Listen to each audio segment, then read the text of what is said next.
Okay guys, welcome back. Okay, some people have asked about hitting some shots or showing the swing from down the line in slow motion and what really happens in the course of the backswing, what really happens in it. Okay guys, so it's here. We think there's a channel here. So we need to endeavour to get in that channel. So we really need to swing the club there. And coming down, we need to swing it there. Now if we're going to hit shots out there where that white sign is out there on the right there, if we're going to hit shots inside that white sign there, our club will be going out there, but we will be aimed left of that initially, and then we back cock into position. So if I'm going to aim at that, if I want to get sort of inside that white sign there, I'm over here, my shoulders are over here, but then I back cock my shoulders to here. Because as I said guys, if I was just dead straight on here and I wanted to hit into out from that back ball position, I just hit, I'll show you. If I was just here and I had my shoulders back cocked, I'd hit the ball out there. Because that's where my shoulders are aiming. And the ball's back there. So what we have to do is take the shoulders from aiming out there and bring them around to aiming on the target line. But they're still close to the target line. And this is the difficult thing for, I think, just about everybody to come to grips with. Now, when you see me set up, you'll think I look like I'm pretty square to square, but it's only because I've evolved my alignment process to the extent that I know visually now where I need to aim. And I can do that, pretty much automatic now.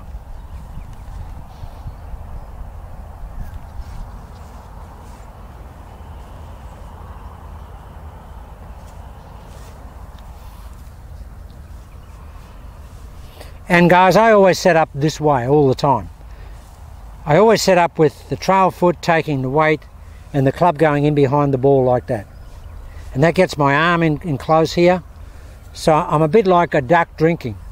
That's what I feel like. I tip towards the ball here, put the club down, and then I just sort that lead side just basically comes online as a balancing mechanism, really guys. That's all it does. It comes online as it's there, but it's not something that I use consciously as a process of thinking about and applying.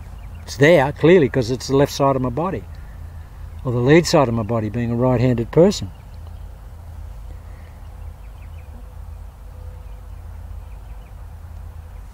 So, yeah, and I just have an automatic. See, if this grass is so deep here, guys, like I shouldn't have put the camera here. I'm sinking 2 inches into the ground here. But I do this every time. I feel this there, and I basically there, and then this comes up, and then my shoulders go from there to back cocked to where I need them to be.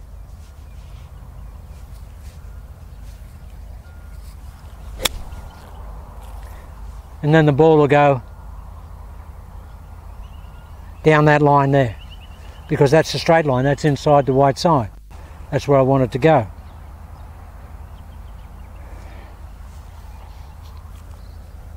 So let's go over that again.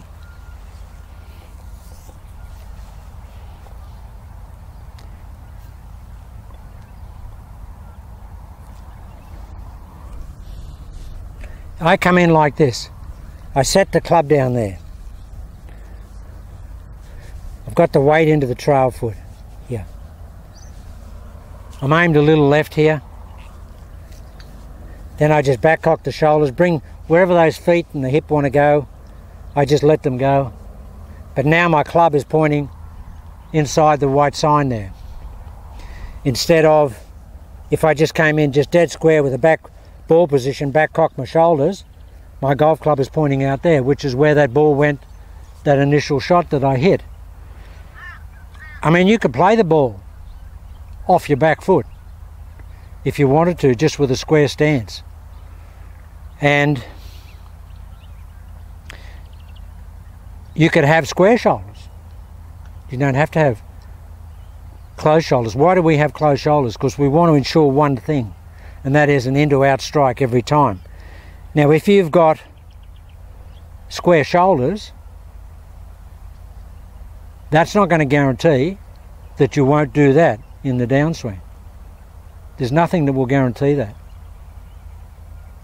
But if you've got X amount of closed shoulders at address, you can actually move the shoulders a little bit from the X amount of closed shoulders you have, but you will still have an amount of closed shoulders when you hit the golf ball.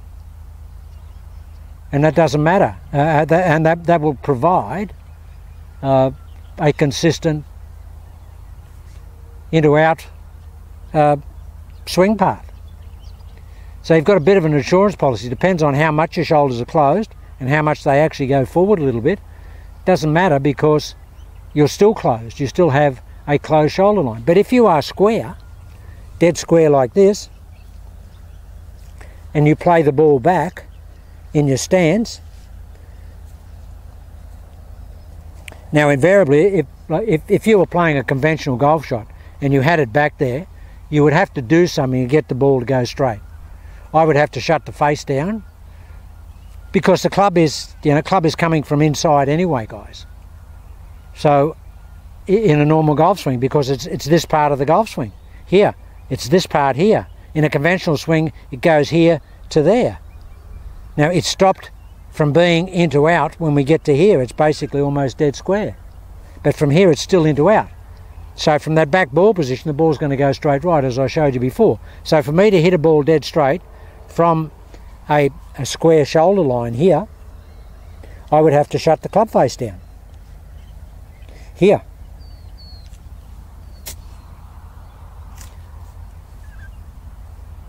But how much do I shut the club face down? And how much can I be guaranteed that my shoulders won't open as I come into the golf ball? I don't know either of those equations. I mean, I just don't. Well, I can't guarantee any of that. But from a back ball position and a square stance, I mean, I have no idea. I'm going to shut the face down here, but that's just dead square. And I'm just going to swing normally, but from a back ball position.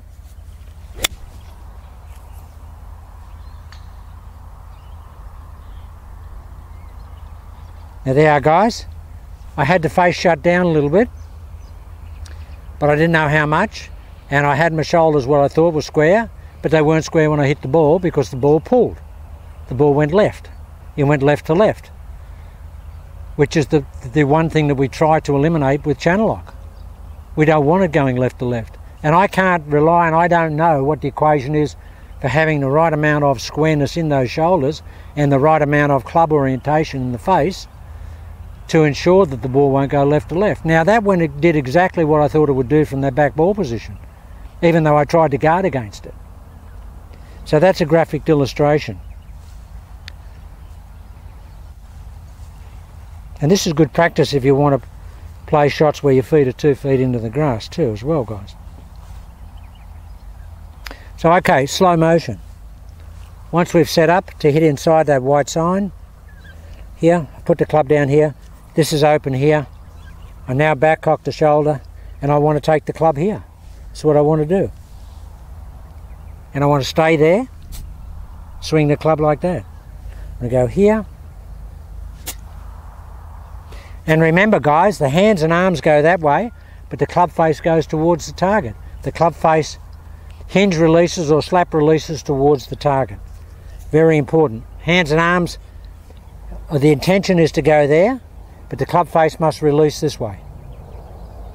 Because if everything goes that way, you'll just get a push. The club face will stay open. We don't want that. Okay guys, just a couple of aspects of down the line, and the planes are not leaving me alone. It's just extraordinary. Okay, Monday morning I guess everybody's going home from the weekend because the Gold Coast is just up the road here. So it's amazing. Okay guys, just a couple of aspects, so I hope that helped to. Well, and I might just add, as we hinge the wrist, look how low the club stays when we hinge the wrist here. Remember, you've got a turn going back, guys. Don't just take your arms back here, because that will get the club in behind that lead arm. We don't want that. We need to make sure that even though we're hinging, we're turning the body as well here. Here, because if we just flap it back like that, it'll get in here. It's very hard to recover from there. Okay guys, just a couple of points. I hope that that made sense.